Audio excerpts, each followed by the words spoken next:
Macam contohnya akhirnya datanglah cerita macam ini, maksudnya orang Melayu boleh terbang.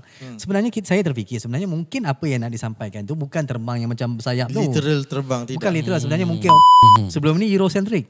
Okey. Orang Eropah tulis dia kata bangsa ini tak ada tamadun. Kita pergi nak ajar dia orang macam mana cara takbir. Padahal kita 500 tahun dulu dah buat undang-undang Laut Melaka. Ya. Nampak tak? So ini dia. Jadi saya menimbulkan soalan, kenapa umat Islam duk label Wahabi? Tahu tak Wahabi apa? Tahu doktor, Wahabi ni kalau dikata sembahyang tak boleh baca kunut. Nah, bukan itu. Itu ada kepelbagaian mazhab. Ya.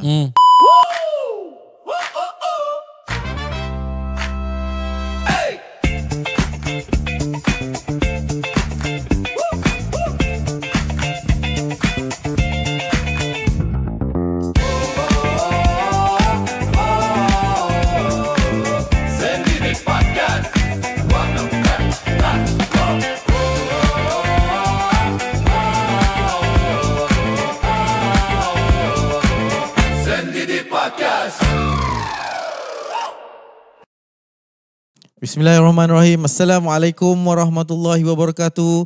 Salam seni, salam pendidikan. Inilah dia Sendidik Podcast Siri 2. Di mana Prof kali ini Prof? Wah, kita di bangunan bersejarah yang telah diwartakan sebagai warisan negara. Wah. Sekarang menjadi Museum Pendidikan Nasional. Satu-satunya Prof di Malaysia? Satu-satunya. Oh, kalau kita cerita pasal museum, maksudnya kita nak cerita pasal benda seram kat sini ke apa Prof? Itu filem meronjang makhluk halus. Tu kita kena bagi tahu tu. Prof ada sejarah kat sini. Saya ada sejarah yang banyak lah. Salah satu ialah dijemput untuk berlakon dalam filem Mamat Bawah Khalid. Mamat Khalid. Di sini lah Prof lokasi dia. Berkampung di sini berapa belas puluh hari. Ya. Ni director museum Director museum kita boleh tengok dekat Astro First ataupun Prof punya watak dekat situ. Bercerita tentang bangunan ini, dia memanglah ditubuhkan SITC 1922 dan ini adalah bangunan pertama dia. Yes. Dan UPSI sendiri sebelum ada bangunan Chancellery, memang di sinilah Chancellery-nya, di sebelah kita masuk sebelah kanan atas bilik bilik doktor WC yang pertama. Di mana naik Chancellor pada situ. Okey. Kemudian pendaftar semula sini bilik mana kita berada ni bahagian pembangunan.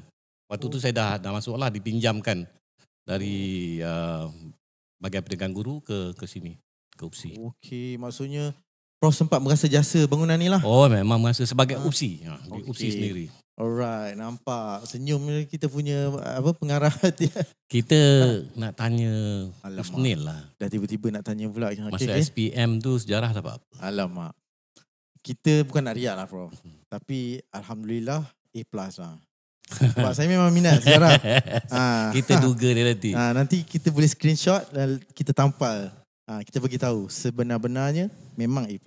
Alhamdulillah. Sebab apa? Sebab saya ingat lagi arwah Cikgu Nisa. Dia antara orang yang menginspirasi saya untuk minat. Asalnya biasalah budak-budak muda ni dia agak slow sikit dengan sejarah. Tapi approach yang dia bagi sampai hari ni saya ingat.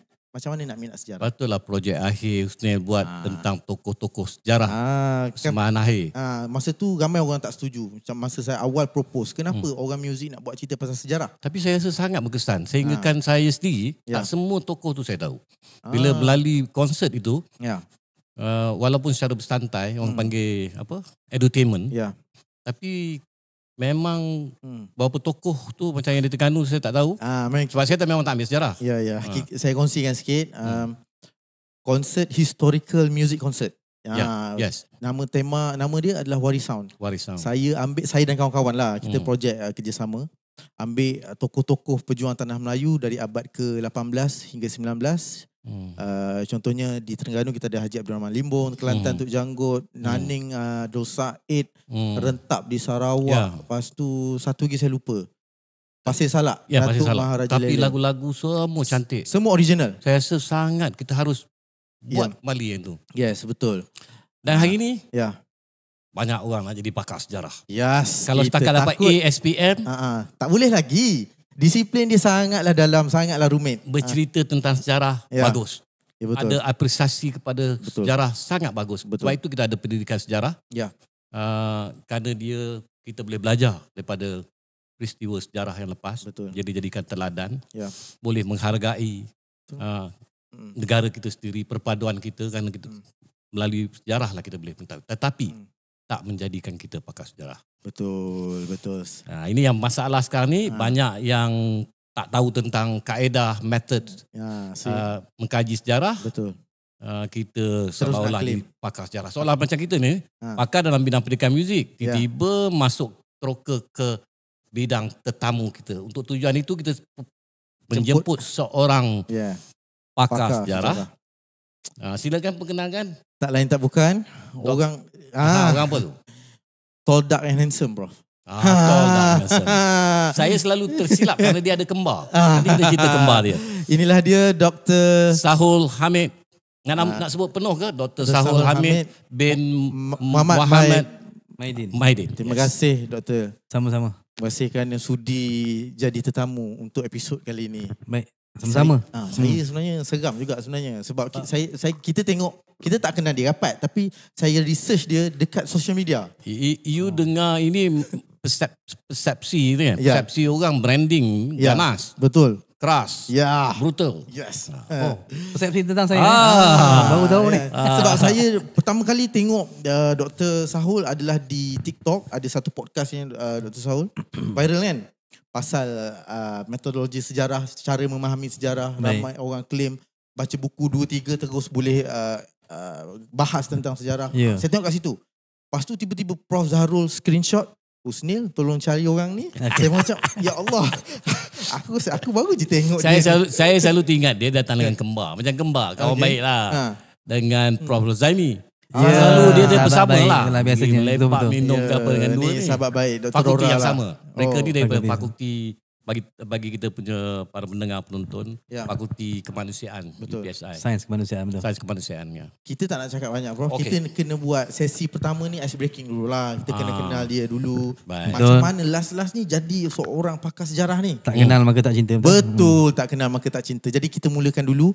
Boleh kongsikan sikit kepada penonton kita perjalanan dia sehingga sampai ke UPSI ni. Baik. Kalau boleh sentuh jugalah pengalaman di Sydney. Boleh insyaAllah, Prof. Okey, silakan. Baik. Assalamualaikum warahmatullahi wabarakatuh. Assalamualaikum. Terima kasih Dr. Husnil dan juga Prof yang saya kasihi. Terima kasih sebab jemput saya. Saya tengok juga Sendidik Podcast ni, saya macam okey. UPSI pun dah ada lah Sendidik Podcast sebab saya pun pernah planning lah untuk buat podcast. Dan macam itulah hidup segan mati tak mahu sekat ini. Tak apa, sama-sama kita naik kan. Dia dapat peluang hari ni bersama-sama dengan Sendidik Podcast. Saya rasa okey. It's a breakthrough lah kan. Satu benda yang kita nak mulakan. Yang kedua, tak kenal maka tak cinta. Betul. Saya sendiri dengan Prof Zahrul sebenarnya saya dah tengok lama dah tapi saya tak pernah sembang. Sebab saya nampak Prof sebagai seorang yang jauh dengan saya, maksudnya senior. Yang sangat senior. Saya tak pernah tegur. Kalau tengok pun angguk kepala je lah kan. Dengan Husnil pun tak pernah berjumpa. Tapi Alhamdulillah dengan slot hari ni kita dapatlah berkenal-kenalan. Jadi perjalanan hidup saya. Kalau Husnil cakap tadi dapat SPM, dapat A+, saya tak berani nak tunjuk SPM saya. Betul. Oh, the best. Sebab saya ni perjalanan hidup saya, SPM saya rasa agak teruk lah. Walaupun saya sebelum itu pelajar cemerlang juga. Tapi ada beberapa peristiwa dalam hidup saya menyebabkan SPM saya hampir flop. Hampir flop. Tapi okey, saya masih maintain sejarah. Masa itu kita pakai grade kan, Prof? Yes. 1, 2, 3 sampai 9 tu kan. Zaman itulah. Tapi okey, Alhamdulillah. Dapatlah rezeki. Sebab masa itu bapak saya baru meninggal masa di sekolah. Jadi macam saya hilang pedoman sekejap lah. Hampir-hampir jadi budak liar sekali. Menyebabkan dapatlah peluang kedua. Allah bagi peluang kedua, dapat STPM. Pergi peluang STPM lah. Dan pergi peluang ke STPM. Tapi masih lagi saya tak minat sejarah, Prof. Belum lagi minat. Saya tak minat sejarah. Saya minat ekonomi dulu. Faham. Saya dah minat ekonomi. Kemudian pergi STPM. Pergi Alhamdulillah. Perform. Dapat keputusan yang bagus. Tetapi saya tidak ada rezeki kan untuk masuk universiti. Selama hampir 7 tahun. Wow. Lama. Saya 7 tahun perjalanan saya penganggur kehormat lah. 7 tahun ya? Ya, 7 tahun tu saya tidak ada kerja tetap. Tu di mana? Yang boleh saya masuk minang anak orang. Tak ada. Dahsyat. Itulah saya boleh katakan. Selepas ambil STPM ni? Ya. Saya masuk ke universiti mendaftar ketika umur saya nak masuk 26. Sebagai pelajar ijazah sarjana muda sejarah. Sebelum saya masuk ke sini, saya bekerja jalan raya. Buat jalan raya antara Simpang Pulai Gua Musang yang sekarang ni ada ni.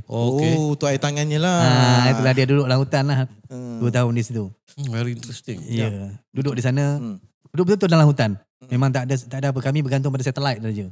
Tapi masih tak minat sejarah bro. Cumanya mak saya nak saya jadi cikgu. Okey. Dia kata minta lah cikgu. Saya ni memang tak minat jadi cikgu. Kan? Saya minat benda lain. Tapi akhirnya saya pun kata dengan mak, okey lah. Sekali lah saya minta, saya kata. Jadi on the way saya balik dari KL tu singgah ke sini dengan bos saya jadi driver bos saya. Cakap saya nak beli borang masuk opsi, saya kata. Okey. Dengan pakaian boot kerja semua tu. Beratur di, tak ingat lah mungkin Chancellery kot. Tahun 2002. Awal 2002, ya. Pergi beli borang di situ. Isi sejarah. Kenapa minta sejarah? Bukan sebab minat. Banyak-banyak STP tu saya rasa macam, wah paling cemerlang sejarah ni, saya kata. Minta je lah. Cuba nasib kan. Alhamdulillah sangkut. Jadi kohort pertama Jabatan Sejarah UPSI. Ijazah Sarjana Muda Pendidikan Sejarah. Jabatan itu dulu di bawah Fakulti Sains Sosial dan Kesenian. Kesenian. Ya. Berkongsi. Kita bermula daripada fakulti itu, kemudian berpecah. Exactly. Berpecah pada dekat situlah bangunan yang ini sekarang ni lah, Fakulti Muzik ni. Daripada situlah Prof. Kumpulan pertama lah. Saya masuk Prof. Saya masuk pun saya rasa macam Prof. Yelah kita dah 7 tahun bekerja Prof. Jadi belajar balik. Serabutnya kepala kata aku nak jadi student balik kan. Nak tune balik. Apa ni cosmate ada yang muda lah. Cosmate ada yang muda daripada saya dan ada yang tua daripada saya sebab batch saya itu adalah batch cikgu-cikgu diploma upgrade ke ijazah. Jadi kami 60 orang. Jadi adalah juga yang okay, good dalam 35 orang freshies STPM. Dan lagi yang baki dan 25-30 orang yang lain itu adalah guru-guru diploma sama ijazah. Saya sangkut tengah-tengah. Tidak freshies, tidak juga cikgu. Tapi agak cepat juga ya. 2002 sarjana muda mengikuti sarjana muda. Ya, 2002 sejarah. Mula ya. Kemudian habis tu habis degree 2006. Lepas tu itulah sambung balik sini. Dapat sebagai tutor lah. Dapat tutor, masuk tutor sebagai tutor dulu. Tutor. Masih ada jawatan tutor. Masih ada jawatan tutor. Prof Adnan Nawang. Ya. Itulah mentor saya, Prof. Baik. Saya cakap ini di mana-mana dan malah buku pertama yang saya terbitkan pun, buku Propaganda and Indoctrination in Indonesian Politics tu, saya tulis nama Prof Adnan Nawang sebagai mentor pertama saya yang mengubah persepsi saya terhadap sejarah. Hari ini saya betul-betul saya kata saya jiwa sejarah. Mengubah saya, pemikiran saya, segala benda saya adalah sejarah, adalah jasa Prof Adnan Nawang. Ya. Wow. Prof kenal. Memang hebat. Ya. Memang. Itulah orangnya. Satu hari kita boleh jumpa ni. Prof, tapi itulah. Kalau boleh kita sebut di sini, Prof. Kita doakanlah Prof Adnan Nawang disembuhkan. Memang dalam keadaan yang uzur sangat. Ada di sini. InsyaAllah. Itu doa-doakan bersama. Buat masters di mana? Buat master di Universiti Malaya. Universiti Malaya kan? Dapat beasiswa slab di sini. Universiti Malaya. 2 tahun di Universiti Malaya. Habis 2000, saya grad 2010. Balik. Kemudian 2012. Februari 2012. Apply ke University of Sydney, Australia. PhD sejarah lah. Jadi degree sejarah, master sejarah, PhD sejarah. Memang sejarah. Betul. Balik 2006. Alhamdulillah semuanya GOT lah, grad on time. Alhamdulillah. Pure sejarah maksudnya berjalan. I can say proudly I'm a pure historian lah. Yes. Seorang yang benar-benar mencintai sejarah. Tapi Prof, mungkin saya nak biasanya geng-geng sejarah dia takkan menggelar diri dia pakar sejarah.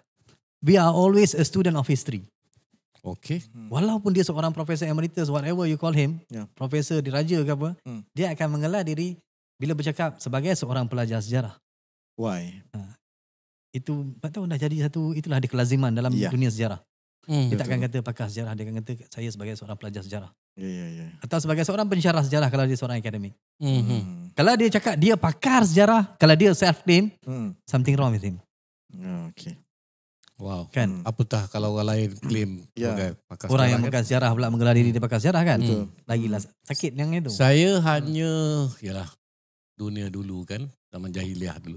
Hanya tahu Profesor Ko Kekim. Dua sebab dia memanglah renowned profesor di Universiti Malaya. Dan dia memang daripada Tulintan. Orang kampung. Orang sinilah. Kampung saya. Bro, mana Tulintan? Tulensen. Saya orang Tapah. Perak Man juga lah. Memang hebat lah. Tadi pula. Sebelum ni pun ada juga tetamu kita, teacher, guru cemerlang orang Perak juga. Okey. Begitulah ceritanya perjalanan lebih kurang. Habis balik ke sini balik. Jadi saya anak kandung Sulih Beriman lah. UPSI. Dan sangat sayang dengan UPSI lah. Jiwa tu. Alhamdulillah. InsyaAllah. Sekarang kalau kita profesor penuh dalam bidang sejarah. Memang ada di UM adalah. Di UM ada, kita ada di sini seorang Prof. Khairi. Prof. Khairi ya. Prof. Khairi kalau di luar tu Prof. Abdullah Zakaria Ghazali masih tak, walaupun dah pencen. Dah pencen tapi masih emeritus lah. Emeritus. Kita baru kehilangan seorang Profesor Emeritus Ahmad Adam. Seorang tokoh besar dalam bidang sejarah. Tokoh yang saya kira kalau ada persepsi melawan terhadap saya tu, saya rasa saya banyak belajar dari Prof. Ahmad Adam. Itu antara mentor saya jugalah yang saya kata melawan dalam sejarah untuk membetulkan pemahaman orang kan. Bid'ah dalam sejarah. Gitu. Sila. Sebenarnya itulah Prof. Hari ni kita nak cerita sebenarnya. Itu topik yang saya nak tanya senang je soalan. Betul ke orang Melayu dulu terbang kan? Semua orang terbang sebab sekarang dah ada Asia. Betul. Saya berbangga. Everyone can fly, Prof. Joke aside. Kita memang berbangga dengan kehebatan. Orang Melayu dulu bina kapal. Memang belayar. Memang itu tak dapat disangkalkan. Terengganu malangnya hari ni dah tinggal 2-3 orang kot. Dulu memang ramai yang buat kapal. Architecture kita memang hebat. Rumah kita memang tak perlu aircon. Pakai tanggam aja. Hebat. Itu tak dapat disangkalkan. Betul. Tapi kalau hari ni kita tengok, kita boleh percaya lah Melayu terbang tapi dekat highway. Itu mak gempit. Superman. Memang betul lah Melayu terbang. Tinggal tak pakai kostum je tu kan. So kita nak cerita on a serious note lah. Kalau kita tak nak terlalu serius lah. Santai bukan forum kan. Ni kalau nak serius kita pergi podcast lain lah. Ni podcast sendiri ni kita method sejarah ni sebenarnya kan. Baik. Mungkin pertama yang kita tengok ialah bukan orang bukan sejarah, bukan tidak boleh bercakap sejarah. Sebenarnya kita seronok semakin hari dengan fenomena yang ada sekarang ni. Orang dah mula minat sejarah, bercakap tentang sejarah kan. Sebenarnya Prof, fenomena ini berlaku dekat tahun 2018. 2018 ini yang saya perhatikan lah. Sebab apa saya di media sosial ni, saya terlibat dan juga saya ada pernah berkonflik dengan satu pertubuhan yang besar lah. Satu publisher yang besar. Tapi sekarang ni Alhamdulillah kami dah kawan rapat lah. Tapi waktu itu saya nampak macam popular history. Orang dah mula dengar history sebagai satu benda yang hanya benda-benda yang menggembirakan dia. Popular history. Popular history lah kan. Kata pop history kan. Macam contohnya akhirnya datanglah cerita macam ini. Maksudnya orang Melayu boleh terbang. Sebenarnya saya terfikir sebenarnya mungkin apa yang nak disampaikan tu bukan terbang yang macam bersayap tu. Literal terbang tidak. Bukan literal, sebenarnya mungkin bila bersilat.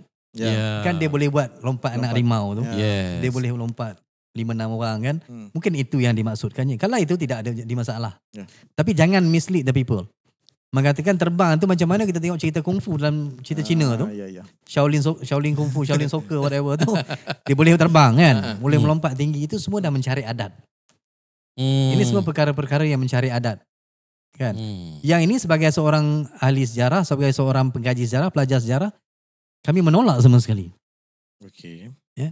Ada orang cakap, kalau macam itu kita tak boleh nak percaya bahawa Nabi juga terbang ke langit.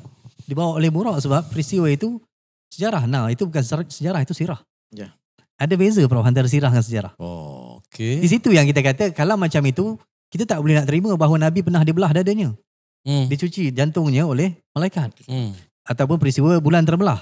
Ini semua perkara mujizat pada Nabi kan, Nabi kita Nabi sallallahu alaihi wasallam. Tapi sebagai seorang Muslim, dia ada dua bahagian. Satu sirah, satu sejarah. Sirah adalah sesuatu yang kita bergantung kepada wahyu, dalil nakli. Wahyu Quran dan hadis. Ini satu departmen yang lain. Ini tak masuk macam sejarah. Sejarah yang kita belajar ini adalah sejarah ilmu moden. Disiplin ilmu moden yang bergantung kepada bukti-bukti yang boleh diukur, dinilai. Empirical evidence. Apa dia? Dokumen. Apa dia? Bahan. Apa dia? Orang cakap dengan saya. Bila Prof cakap dengan saya cakap bukti ini, perkara ini saya dapat dari Prof. Dan orang tanya, Prof tu boleh percaya ke tak boleh? Macam tu kita nak evaluate. Jadi saya kata, perawi kan? Dalam hadis. Dia lebih kurang macam hadis je Prof. Dia sama macam hadis je. Cumanya tingkatan, hadis ni ada tingkatan dia. Faham. Ada sahih, ada hadis hasan, ada maudhu kan. Semua. Tapi dalam sejarah tidaklah sampai macam itu. Tapi nak kena dipastikan bahawa sumber yang boleh dipercayai. Sumber yang boleh dipercayai. Jadi perkara pertama apabila orang bercakap tentang sejarah, klaim sejarah, kita tanya sumbernya apa. That will be the first question. Maksudnya kau nak cakap orang Melayu boleh terbang ke, orang Melayu ajar orang Rom ke buat kapal, tak apa. Tapi sumbernya apa? Bentangkan sumbernya. Jadi apabila mereka bentangkan sumbernya, peranan saya sebagai seorang pelajar sejarah, seorang pengkaji sejarah, ambil sumber itu, semak sumber dulu. Semak sumber itu. Siapa yang tulis sumber itu? Dalam zaman moden hari ini, Prof. Snell. Kita lagi mudah nak semak sumber. Internet. Yes. Di hujung jari. Kita boleh kata kita menggelintar, kan? Gelintar, browse internet dan cari dalam itu Menguin siapa, Smith siapa, Hartwell siapa. Ini bukti-bukti yang Profesor Soleha sebut. Saya sebut tu lah namanya. Profesor Soleha claim itu. Dan dia bagi 3 nama ni. Menguin, Hartwell. Dan saya pun cari, adakah mereka ini benar-benar menyebut tentang hal Rom membina, Rom datang belajar buat kapal di sini? Tak ada. Tidak ada. There's no clear claim. No such thing as memang a clear evidence. Tak ada. Ada tak orang Melayu pandai buat kapal? Ya. Yes. Betul. Ada tak orang Melayu menguasai pelayaran pada satu ketika? Ya. Ada evidence ya. Betul. Saya tak nafikan. Tetapi itu kita tidak boleh menarik kesimpulan pada satu perkara yang lebih besar daripada itu. Sebab kalau kita nak buat satu kesimpulan yang sangat besar, mengubah persepsi sejarah, buktinya bukan calang-calang. Semua orang boleh bercakap sejarah, tapi apabila kita nak mendakwa sesuatu yang baru atau menyangkal sesuatu yang lama, buktinya kena betul-betul kukuh. Sebab implikasi daripada dakwaan kita itu sangat besar. Kita sedang, itu yang podcast ni tajuk dia lah. Kalau saya tak boleh ingatkan balik, tajuk yang saya cadangkan apa? Sejarah. Manis seperti gula atau pahit seperti ubat. Memang sekarang ni kita ni macam manis macam gula. Kita rasa bestnya, sedapnya sejarah kita. Tapi akhirnya dia akan jadi diabetes. Wah. Dia akan merosakkan kita. Mudaratkan kita. Sebab kita membina kebanggaan bangsa dan negara kita atas kepalsuan. Orang akan tertawakan kita dan kita akan percaya pada benda-benda yang... Dah nampak pun diketawakan. Jadi bahan tertawa. Bahan ketawa. Khalayak akademik ketawakan kita. Dan pada masa yang sama, Prof, kalau Prof dengan Husni boleh bagi tahu dengan saya, dalam seluruh Malaysia ni, belum pergi luar negara ni, ada tak satu sejarawan, mana-mana jabatan sejarah, atau persatuan sejarah yang betul-betul sejarah, keluarkan kenyataan betul dakwaan itu? Sehingga hari ini memang tak ada lah. Semua orang membantah, sama ada yang bantah itu bercakap macam saya, atau yang tidak bercakap langsung. Tapi tak ada yang menyokong. Bermaksud perkara itu tidak benar. Ataupun dia pahit macam ubat. Memang nak telan pahit. Apa dia? Memang tak wujud benda itu. Pahitlah. Tapi ubat itulah dia kebenarannya. Tapi kita ada banyak benda lagi kita nak membesarkan. Kalau kita kata bangsa dan negara ni. Banyak benda. Kita antara negara yang ada Allah anugerahkan Selat Melaka pada kita. Kan? Kita ada satu bangsa yang antara yang paling dinamik dan paling baik dalam dunia. Kalau pergi Mekah. Kalau pergi Mekah, orang dengar Malaysia aja. Dia akan ada satu special treatment. Betul tak? Betul. Kalau pergi kata nak lalu, saya pernah sekali dulu masa lalu tu nak lalu kat Masjid Nabawi tu kan. Saya pun tunjuk, mungkin dia ingat saya Bangla kot. Tapi saya pakai tag tu kan. Saya pergi, saya cakap, Malaysia saya kata. Malaysia. Orang lain tadi kena halau dah. Tak boleh masuk, pintu tu nak cross saja. Kena pusing masjid. Dia tengok orang Malaysia, dia pun buka pintu. Ada kelebihan. Ada kelebihan di situ. Maksudnya apa? Orang yang berdisiplin, bangsa yang baik. Orang yang beradab. Ini yang kita kena ketengahkan. Malah kalau kita tengok sejarah kemasukan kepelbagaian manusia dalam Malaysia ni, kepelbagaian bangsa kan. Majmuk. Kalau tidak kerana kebaikan orang Melayu menerima kepelbagaian bangsa itu, bukan baru ni. Sejak zaman Melaka tu. Itulah tidak kelebihan ada kepelbagaian kita. Ni. Itulah kelebihan benda kita. kita nak tonjolkan. Kan? Kenapa kita pilih benda-benda yang tak masuk akal macam ini? Jadi itulah perlawanan dan penentangan kita tu. Bukan sebab kita kata bila dia cakap saya kata salah, tak Prof. Bukan begitu. Jadi peranan kita sebagai orang yang duduk dalam bidang akademik ini, kita kata silakan bentang. Silakan bentang bukti-buktinya. Kita bukan menentang orang yang ingin mengangkat, menimbulkan rasa penghargaan generasi kita, khususnya muda, terhadap kehebatan orang Melayu. Tapi yang kita rasa ada masalah ialah Macam Tuan cakap tadi yang bukan yang betul benar-benar sahih. Betul. Saya pun pernah bagi tahu antara perkara-perkara yang kita jarang angkat contohnya Prof tentang Melaka kan.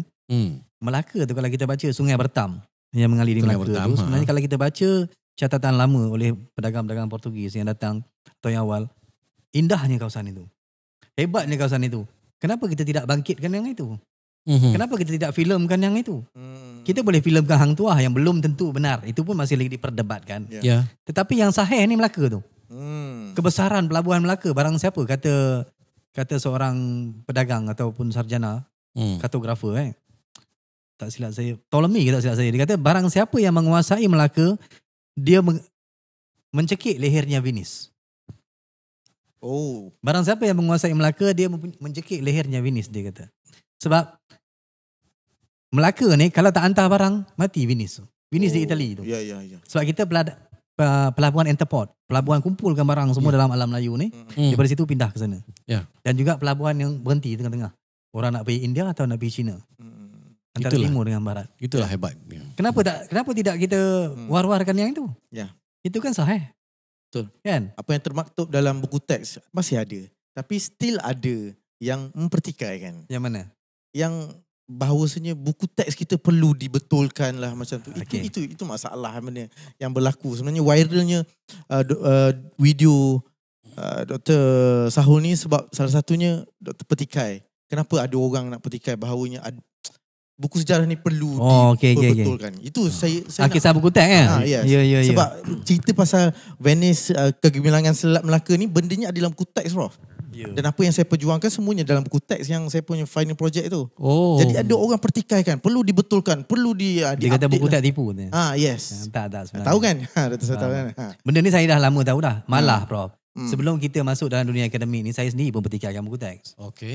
Pernah pertikai buku teks dan tidak terlibat dalam pemikiran buku teks kan. Sekarang ni kita dah duduk dan kita memang terlibat dalam pemikiran buku teks. Dan tahu aturannya, dan tahu kenapa. Pertama ialah kita kena tahu falsafah buku teks apa dia. Falsafah sejarah untuk pemikiran buku teks apa dia. Dia mesti matlamat akhirnya perpaduan. Sebab itu matlamat pendidikan. Matlamat pendidikan. Kan? Padukan. Kita tak boleh ajar kebencian dalam buku teks, Prof. Kalau kita ajar kebencian, prejudis, prasangka, syakwasangka, kita akan membentuk masyarakat, anak-anak kita yang hidup dengan kebencian. Dia tengok bangsa ni dia benci, dia tengok agama ni dia benci, dia tengok orang ni dia benci. Tak boleh macam itu. Jadi orang kata, kau sembunyikan sejarah. Bukan. Tidak ada halangan untuk menulis sejarah di luar buku teks. Macam tu. Okey, betul lah. Yang luar pada buku teks, silalah. Silakan. Tapi untuk buku teks, kita ada matlamat-matlamat. Ada matlamat ada. Yang untuk tujuan perpaduan. Kerana tujuan pendidikan di negara kita ini adalah untuk menyatu padukan rakyat bilang kaum. Maksudnya ada kebebasan untuk menulis benda di luar buku teks tanpa kacau benda yang dah termaktub di dalam buku teks. Macam tu. Maksudnya kita ada pandangan kedua kan. Ada pandangan yang berbeza dengan buku teks itu, kita boleh tulis. Tidak ada halangan. Ada pensyarah saya, kawan-kawan saya pun yang memang bidang sejarah ni, yang tulis dan mengkritik sesetengah perkara dalam buku teks dengan dapatan dia. Tak ada masalah. Itu tak ada masalah. Tak ada masalah. Nanti kalau buku teks itu dirombak, kita ambil kira pandangan ini. Kalau kita perbaiki sebab ilmu berevolusi. Dinamik. Ilmu dinamik. Walaupun orang kata sejarah benda dah mati. Tapi bukti baru yang kita dapat akan menyebabkan kita rethink about the past. Betul ke? Betul ke Sultan, contohlah Perjanjian Pangkor kan. Sultan Abdullah yang tanda tangan Perjanjian Pangkor menyebabkan residen masuk. Dan bila residen masuk di Perak menyebabkan seluruh negara ni, tanah Melayu ataupun Malaysia ni berubah seperti mana hari ini. Kegagalan orang untuk menceritakan sejarah dan menimbulkan minat sejarah sebab dia tak boleh kaitkan antara hari ini, this very moment with the past. Perjanjian Pangkor, buku teks Ikatan 2. Kalau kita kata Perjanjian Pangkor kan, mungkin student tanya, kenapa nak belajar tentang dia pun bukan hidup lagi. Yang ada Pulau Pangkor tu je. Orangnya dah meninggal, kapal tu pun dah tak ada. Kawasan tu je ada. Tapi kalau kita tengok aturan kita yang ada hari ni, political ni, structure ni, apa yang berlaku dalam Perjanjian Pangkor? Kesannya. Hari ini Sultan hanya berkuasa dalam hal ehwal agama Islam dan adat istiadat Melayu. Dari mana datangnya? Perjanjian Pangkor.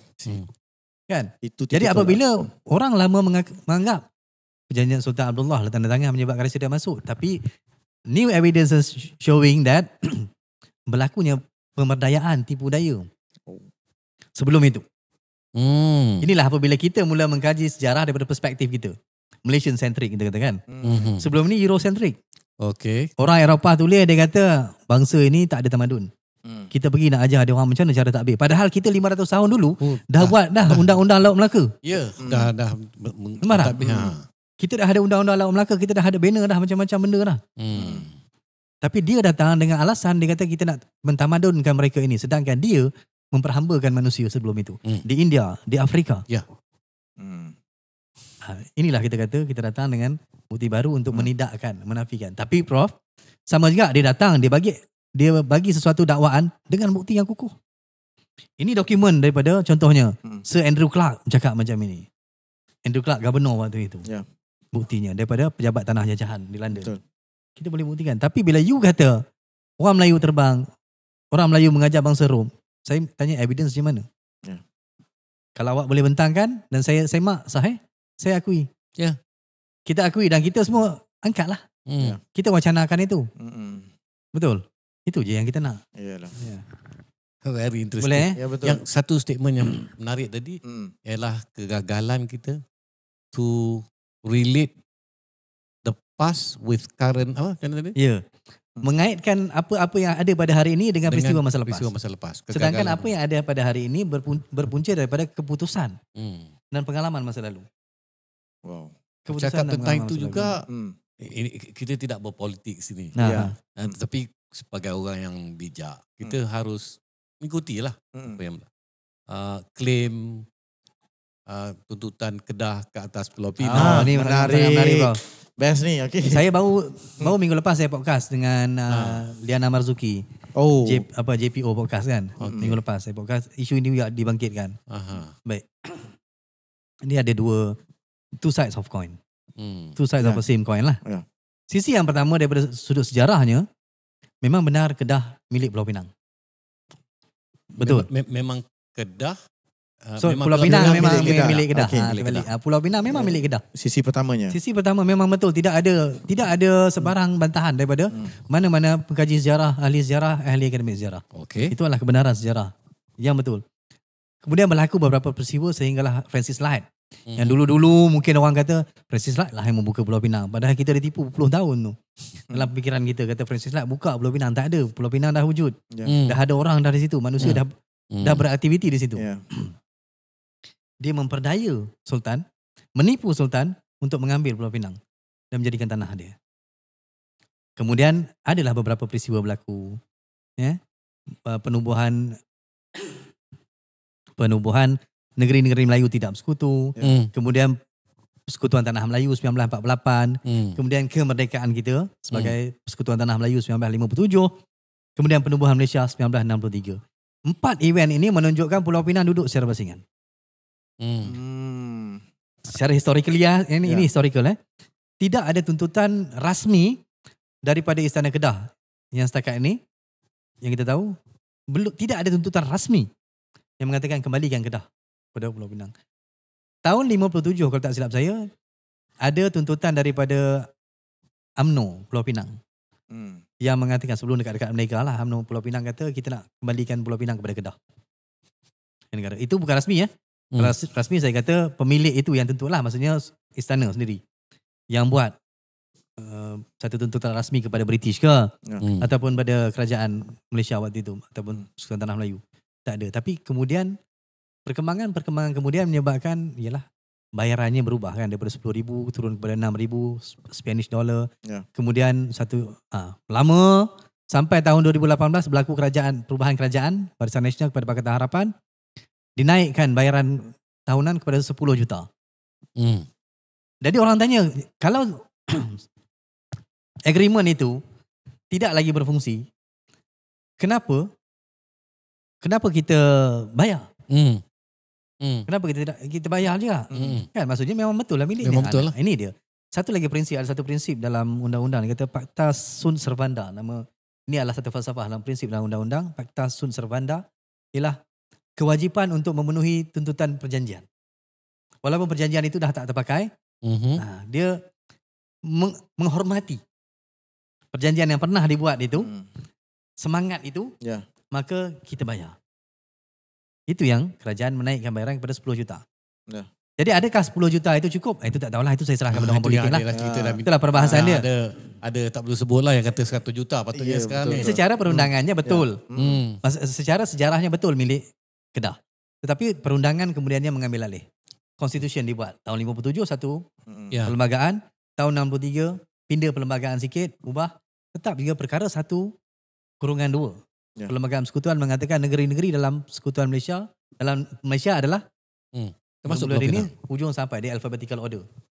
Sampailah apa? Terengganu, tak silap saya. Itulah dia negeri-negeri dia. Jelas.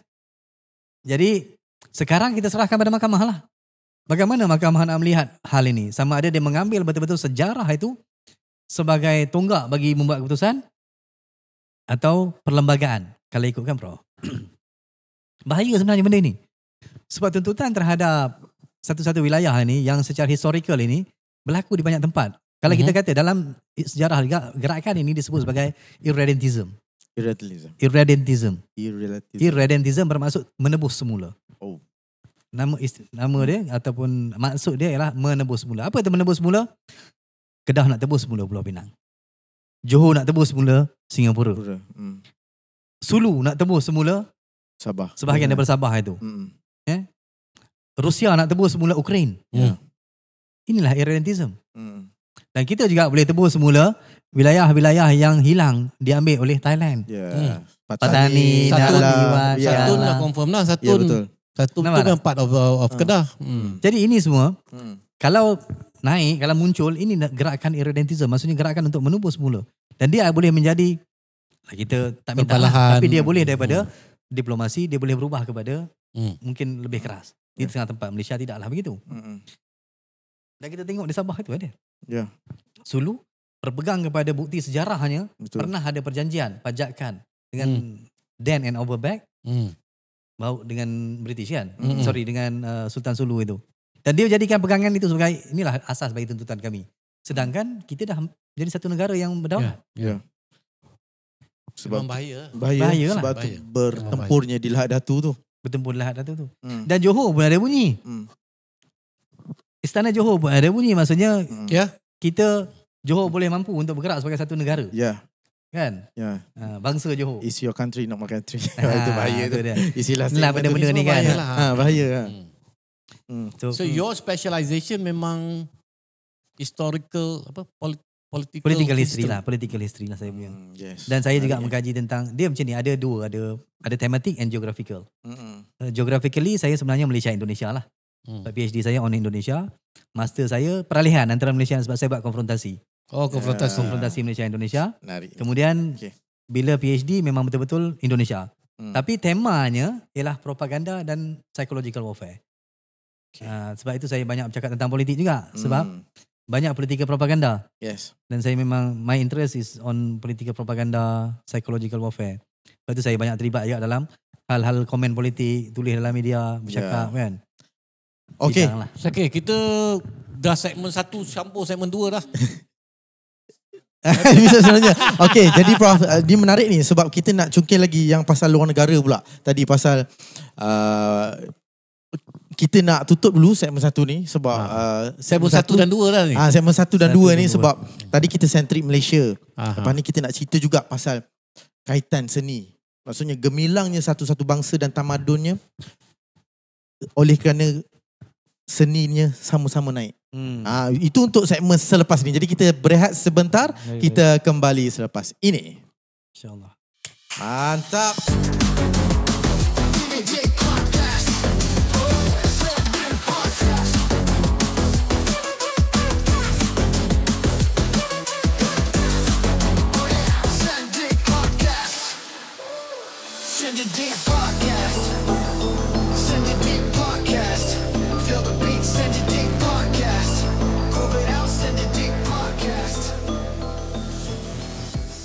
Baik, kita kembali ke Sendidik Podcast CD 2. Bersama saya Prof Zarul dan kita ada tetamu Dr. Sahul. Prof, Sendidik Prof. Kita kena cerita sikit. Falsafah sendi tu, penghubung. Sebab saya dengar tadi Prof bersembang dengan Dr. Sahul, rupanya pernah jumpa bersalam-salam tapi tak berhubung satu secara fakulti. Ya. Masing-masing sibuk. Kita tengok tapi kita saling kenal lah. Maksud kenal lah ni siapa dia, Dr. Sahul, dia pergi ke Sydney. Baru tadi teringat balik. I see. Dan itulah sebenarnya Prof, kita punya goal kita. Kita nak hubungkan sendi itu penting. Sendi, menghubungkan sendi. Antara generasi lama dan generasi baru. Betul. Jadi sebab itu juga kita ada orang lama seperti saya dengan orang baru. Dan kita cuba menyelami juga generasi bawah pada kita juga. So hari ni kita sendi kan Prof? Sendi pendidikan sejarah Prof. Mantap. So tadi kita berhenti dekat kepakaran, masih dalam kepakaran Dr. Sahul. Saya nak sentuh sikit pasal dalam otak ni tiba-tiba cerita pasal geopolitik dia lalu. Tak nak itu dulu. Sabar, simpan dulu. Simpan dulu itu. Episod akan datang. Episod akan datang. Sebab saya tahu antara benda yang kita boleh sembang panjang pasal geopolitik juga. Itu pun yang menarik pun. Yes. Tapi kita kena berbalik kepada GIS Sendidik Podcast, iaitu seni dan pendidikan. Sebab kita tahu satu-satu bangsa, satu-satu tamadun, dia gemilangnya, dia akan seiring dengan gemilangnya kesenian itu sendiri. Kesenian tu. Jadi boleh Dr. Sahul komen sikit atau bagi pendapat sikit pasal. Itu satu episod. Satu ceramah 1 jam boleh bagi. Sebab ini saya nak dengar. Ni memang syok. Saya suka dengar. Tajuk sebenarnya betul, seni ni kan. Saya fikir inilah kesilapan kita dalam membangunkan pendidikan atau membangunkan bangsa. Kadang-kadang kita mengabaikan seni itu. Seni dan sastra lah. Dia payung itu kan, seni dan sastra ni. Jom kita tengok ada kesilapan yang kita buat. Contohnya, apabila kita pernah buat cadangan untuk 60-40. 60 sains, 40 sastra. Yang sastra itu berpayung di bawahnya segala lah. Bidang sejarah, bidang seni, bidang yang muzik segalanya. Yang saya fikir apabila selepas 20-30 tahun kita tersentak bahawa keseimbangan masyarakat kita tak dapat. Kita tak ada jiwa. Seni, sastra adalah buat soul. Kita membangkitkan jiwa manusia. Sains itu dia tidak begitu. Sains ini memang betul 1001. Seperti binary digit lah. Sains, matematik, fizik, kimia, dia begitu. Dia tidak membicarakan soal soul. Bicara manusia, keindahan, kelembutan. Ini hanya dapat dengan sastra. Dan dari sudut sejarah hanya bagaimana kita tengok pengalaman negara-negara dunia. Kan? Kita ambil contohnya apabila kita pergi ke belakang, kita ambil mungkin pengalaman tamadun Islam. Ketika Islam berkembang, adakah Islam itu apabila contohnya seorang tokoh Islam, Ibnu Sina ke Khawarizmi ke ataupun kemudian Ibnu Khaldun, adakah mereka ini semua memikirkan tentang sains teknologi semata-mata? Tidak. Mereka bukan itu sahaja. Mereka juga mendalami bidang seni. Mereka juga mendalami bidang sejarah, sastra. Malah Ibnu Khaldun menulis satu kitab Muqaddimah itu. Menjadi panduan sampai hari ini digunakan universiti-universiti terkemuka dunia sebagai satu daripada kitab yang dirujuk. Jadi kita pernah memberikan dunia algebra. Yang mencipta algoritma yang kita sedang bercakap podcast hari ini. Dan kita juga pernah memberikan dunia Muqaddimah. Nampak tak keseimbangan itu? Tak ada pula waktu itu kata kegemilangan kerajaan Abbasiyah ke apa, dia kata kita fokus pada sains teknologi sahaja. Tidak, ke budi. Kemudian berkembang. Barat datang mencedok ilmu itu, bawa balik ke dia. Berlaku satu perkembangan. Pada abad lebih kurang 13-14. Daripada Baitul Hikmah di Baghdad itu, ilmu diterjemahkan, Prof. Dan penterjemahan ini satu industri yang sangat besar. Sangat penting untuk memajukan dunia, memajukan diri kita. Dan ini juga saya fikir kerajaan perlu ambil serius. Industri penterjemahan. Berapa banyak buku di luar yang kita terjemahkan. Kalau kita nak belajar dalam bahasa kita, bahasa kebangsaan kita, berapa banyak buku yang kita ada. Kemampuan kita untuk menterjemahkan perkataan-perkataan konsep. Bila Barat datang dengan kata variant. Variant itu kita terjemah macam mana kita? Akhirnya kita ambil aja variant. Kan? Tapi bila Barat kata satu perkara, contohnya komputer, perkataan komputer pun kita tak boleh nak terjemahkan, akhirnya kita pinjam. Bagaimana ahli kita, pakar bahasa kita, bidang-bidang inilah ni. Bahasa, sejarah, sastra semua. Dia ambil konsep komputer tu apa sebenarnya? Sebenarnya dalam fikiran kita, apabila kita kata komputer dengan komputer yang Barat, English lain tau. Komputer dia kata we compute. Compute the numbers. Tapi bila kita kata kita komputer, yang terbayang kepada kita adalah laptop dan juga komputer desktop itu. Sedangkan komputer is larger than that. Dia adalah satu konsep bahawa mengira-ngira digit. Itu juga adalah compute. Komputer adalah alat yang mengkira-kirakan digit-digit itu menghasilkan satu produk. Itulah dia komputer. Nampak? So, jadi inilah dia industri yang kita terlepas sebenarnya. Translation, terjemahan. Dan datang seni. Kita juga dalam tamadun, contohnya kalau kita kata adakah zaman Nabi, ini pandangan yang berbeza lah, walaupun saya pun bukan orang agama, kita bukan podcast agama, tapi dalam agama pun, dalam Islam pun ada khilaf tentang alat muzik itu. Ada yang event yang Nabi pernah menganjurkan rumah kenduri itu, pernikahan itu, kata main tabuh kan. Sebab itu adalah budaya mereka. Seni lah tu. Bermaksud manusia memang perlukan itu. Dalam pada Nabi berdakwah itu, menyampaikan agama, menyampaikan Islam, juga meraihkan seni, keindahan seni yang sudah wujud dalam masyarakat itu. Kalau kita mengambil pendapat itu sebagai kan untuk muzik lah. Dan kita pergi kepada perkataan tamadun, Husni tanya tadi kan, tamadun berkembang. Tamadun, kemudian ada satu lagi perkataan peradaban. Peradaban. Bagaimana peradaban menjadi peradaban? Bukan semata-mata kerana dia buat building, bukan sains dan teknologi saja. Bukan. Apabila di sana ada ketinggian budi. Bagaimana ketinggian budi dapat? Dengan membina jiwa. Itulah dia agamanya, iaitu sistem kepercayaan. Ada nilai seni, ada nilai sastra. Dia mesti seimbang, Prof. Kita ada Oxford, Harvard, Cornell, Yale. Kan kalau US Ivy League, kalau sini kita ada Cambridge, ada Oxford. Adakah universiti-universiti ini setelah ditubuhkan selama 700 tahun, 800 tahun, mereka menggugurkan fakulti seni muzik dia ke, sastra dia ke, sejarah? Malah Cambridge ada Faculty of History. Bukan Department of History. Faculty of History. Faculty of History. Ada fakulti sejarah. MIT. Massachusetts Institute of Technology ada jabatan sejarah. Oh, itu memang saya tak tahu. Maksudnya peranan besar. Besarnya itu. Maksudnya dalam payung itulah. Seni, art sini kan, di bawah cabang itu. Dan mereka melihat bahawa manusia ini memang perlu ada keseimbangan. Masuklah ke dalam kita. Kita pula tiba-tiba buat pendidikan, kita fokus kepada sains. Betul. Cumanya kadang-kadang kita nak mengejar sains, kita terlepas satu segmen masyarakat ini. Dan akhirnya selepas 20-30 tahun baru kita tepuk kepala, kita kata, kenapa ada gejala sosial ni? Sebab kita tidak membina jiwa dia ke arah kelembutan. Sains teknologi macam tadilah, berfikir semuanya rational thinking, tidak ada budi bicara, tidak ada kelembutan, kehalusan kan. Dia tidak meraihkan. Contoh Prof, kalau kita dulu di sekolah, kita dah belajar matematik, dah belajar sains, bendanya. Yang kita rilis di mana? Belajar muzik lah. PJ lah tu. PJ adalah tempat untuk kita berlari dan melepaskan lelah kita, penat belajar. Muzik juga begitu, kita ekspresi je, tiup lah recorder tu. Bunyi apa pun tak apa, lepas tu bergelak ketawa. That's how we release our pressure, inside pressure tu, inner feelings. Dalam kehidupan hari ni lagi, ini sangat-sangat penting. Sangat penting. Malah dalam zaman Eropah, ada zaman romantism. Zaman romantism. Apa dia romantism ini? Dia pergi ke belakang dan meromantiskan. Kita pernah ada sastra Michelangelo, Leonardo, Beethoven kemudian yang berkembang kan. Beethoven, Mozart. Macam-macam. Dan mereka memberikan dunia apa yang ada pada hari ni. Apa yang kita bagi pada dunia. Yang kita bekerja 60-40 ni, apa kita bagi pada dunia. Yang kejar pun tak dapat, yang gendong pun berciciran. Akhirnya kita, jati diri kita bertambah lusuh. Lusuh.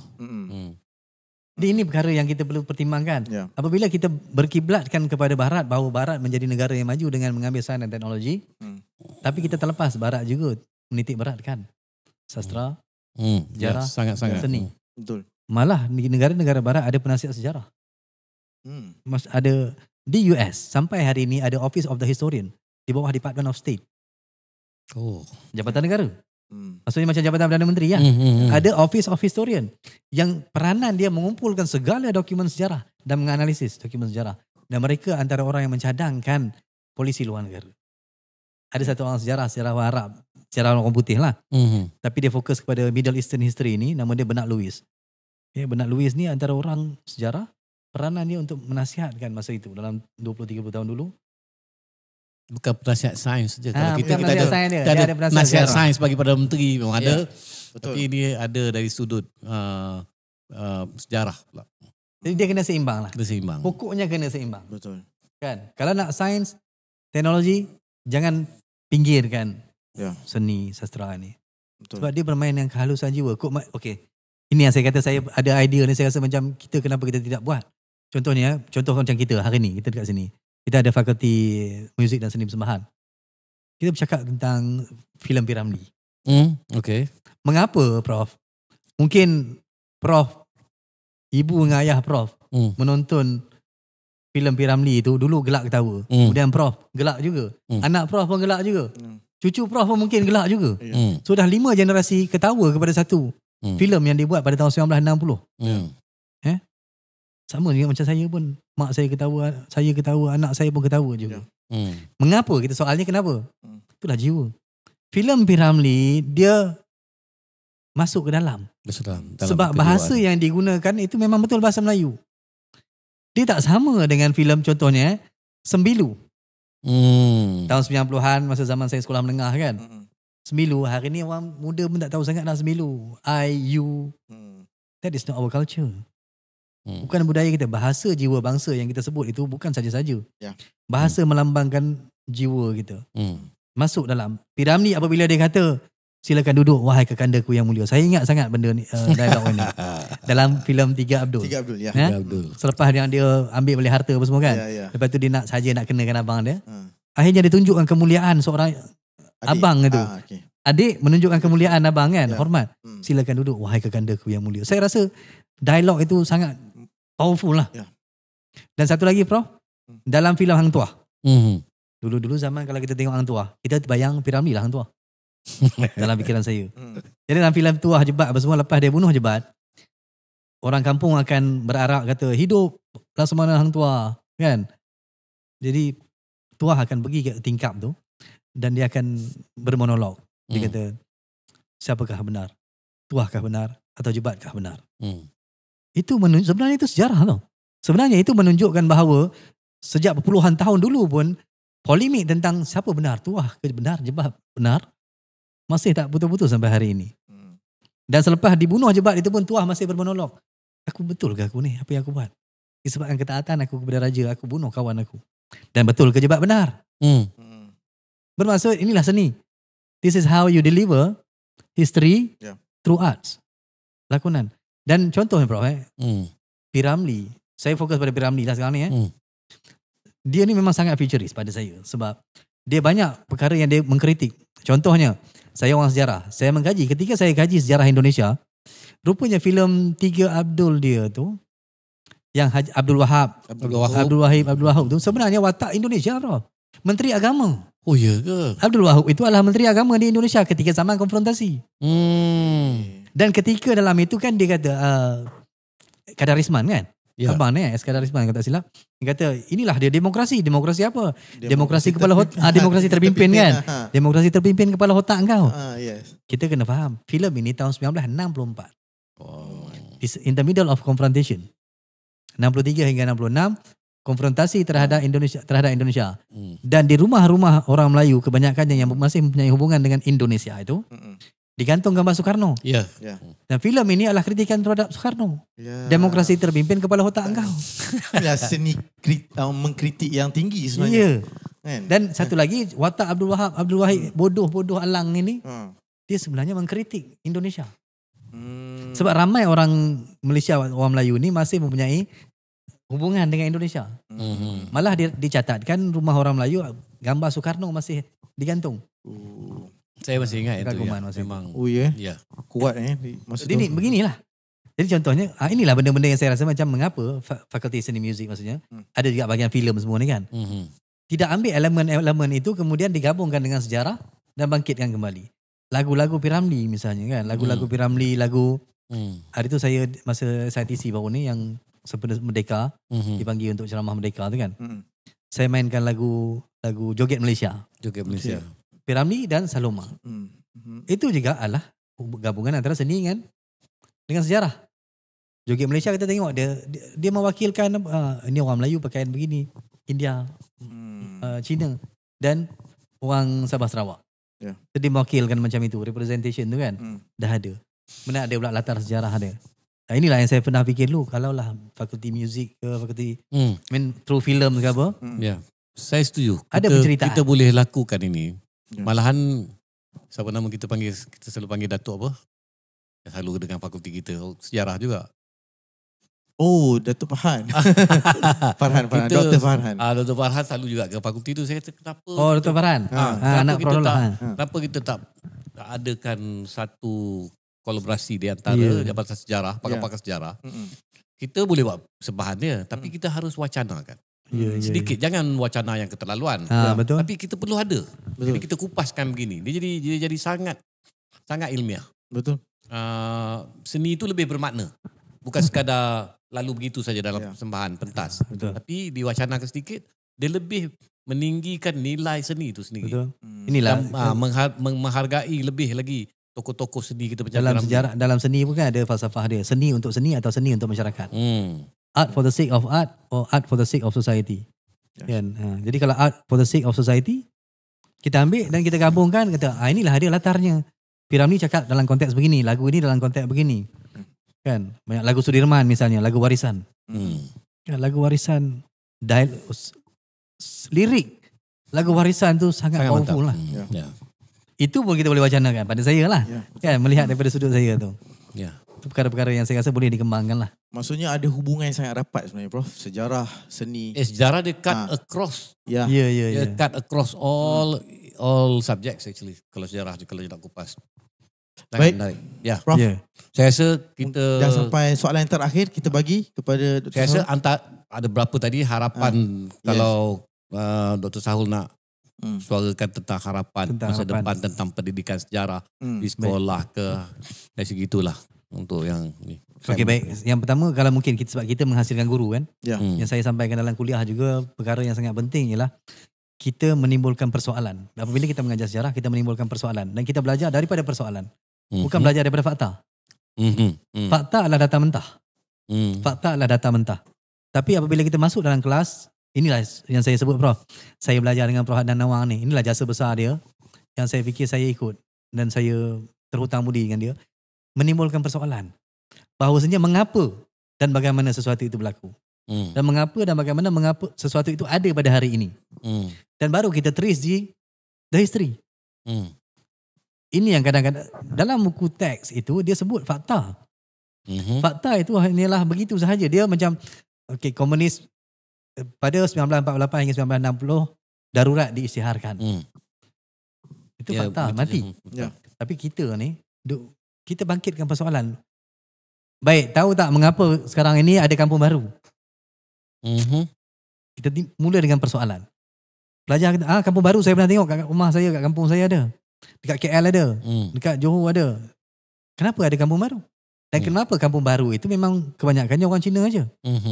Jadi sebagai seorang tenaga pengajar sejarah, pensyarah sejarah, saya bawa ke historical evidence.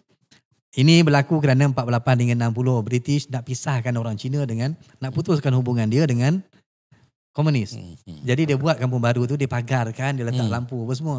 Kemudian dia letak peti undi, macam peti undi, peti surat. Supaya kalau ada sesiapa yang ada maklumat tentang komunis masukkan dalam itu. Ini strategi yang dibuat oleh Templar. Templar ni siapa? Templar ni pernah berkhidmat di Palestin. Pernah pegawai British yang pernah berkhidmat di Palestin. Dia bawa pengalaman dia nak masuk ke sini. Kenapa lagi dibuat? Benda inilah. Maksudnya belajar berdasarkan persoalan. Nampak macam mula-mula kita je kan. Tiba-tiba kita dah pergi sampai Palestin dah ni. Betul-betul. Palestin, Israel, British kan. Perang dunia. Kenapa sekarang ni umat Islam duk bergaduh, Prof? Engkau Wahabi. Gelaran Wahabi ni antara yang paling popular lah. Orang duk sampai hari ni. Tapi latar sejarah ada kenapa tu orang tak soal. Kenapa? Jadi saya menjawab persoalan tu kenapa. Saya alhamdulillah dapat satu tajaan baru-baru ini bulan 4 baru ni kami ke London. Selama 2 minggu saya dengan PM Dr. Nazirah. Untuk pergi ke London, selongkar dokumen-dokumen British. Berkaitan dengan Wahabi ini. Macam mana akhirnya Wahabi ini dikembangkan? Yang memporak-perandakan hubungan antara umat Islam. Dan kami dapat bukti. Ada bukti ya? Kami dapat bukti dan sekarang ni dalam proses untuk menulis ni. Menghasilkan. Looking forward to it. Dan kami kata apa? Ini semua propaganda British yang untuk menyebabkan umat Islam berpecah. Prejudis, syak wasangka antara sama sendiri. Betul. Yang ini golongan tradisional hang pegang pejabat agama. Golongan reformis bangun dan kita labelkan dia sebagai golongan-golongan kiri yang radikal, yang kasar, yang ganas kaum muda. Nampak tak? Kerja Yahudi. Ini kerja dia. And it was well planned. Ada dua sekurang-kurangnya, Arab Bureau and Wellington House nama dia. Dua ini yang buat kerja ni. Duduk di Egypt dan duduk di London. Wow. Nampak tak? So ini dia. Jadi saya menimbulkan soalan, kenapa umat Islam duk label Wahabi? Tahu tak Wahabi apa? Tahu doktor, Wahabi ni kalau dikata sembahyang tak boleh baca kunut. Nah, bukan itu. Itu ada kepelbagaian mazhab. Kan? Jadi pada saya, kalau nak mengajar sejarah, belajar sejarah begitu. Iaitu kita menimbulkan persoalan, mengapa ada pada hari ini sesuatu isu itu, balik ke belakang.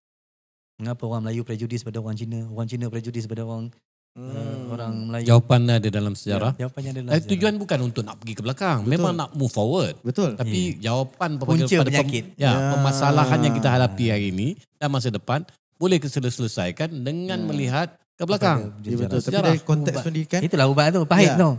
Betul. Kena bagilah ubat. Betul. Walaupun pahit. Tapi ini very interesting. Memang personally tentang Wahabi ni memang ada sedikit dalam hati. Ada bacaan sedikit pun ada kemungkinan memang kerja puak-puak ni untuk memecahkan umat Islam di dunia ni melalui inilah claiming labeling people as Wahabi. Bermula masa Perang Dunia Pertama, Prof. Bermula masa Perang Dunia Pertama, kerja dia orang ni lah. Okay. Teaser sikit.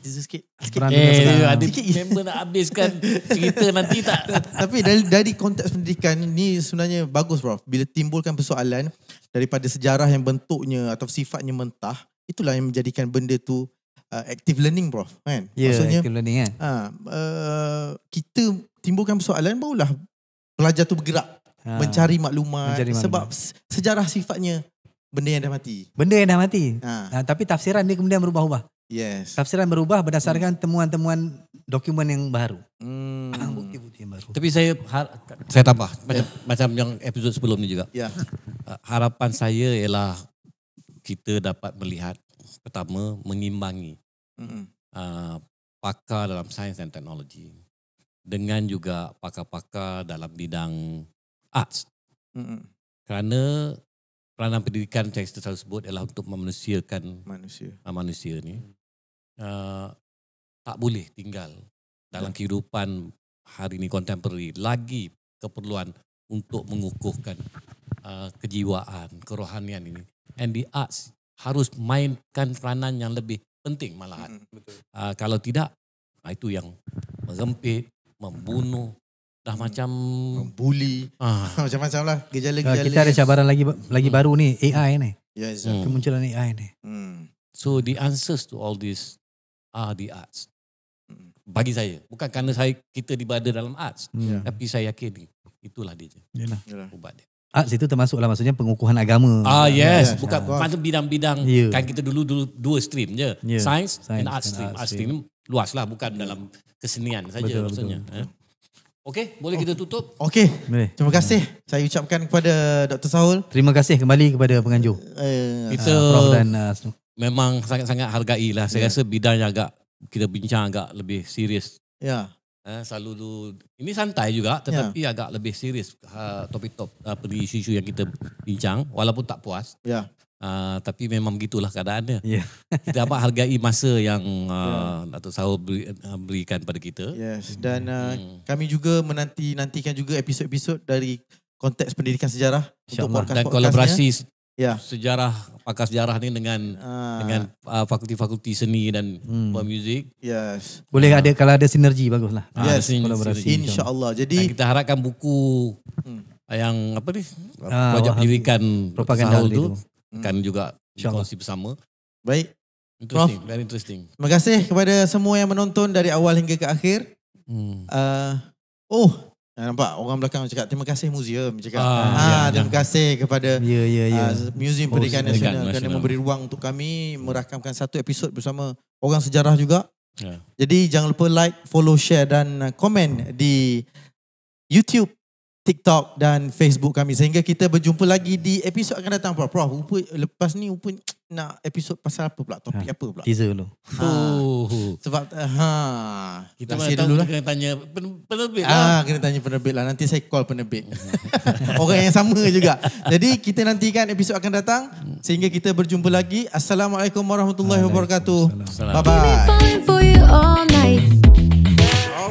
Tell me now, you're the one I've been dreaming about for my whole life. Had you on my mind? Oh, hear the sound of your voice in a crowd, calling my name. Yeah, you captivate. Oh,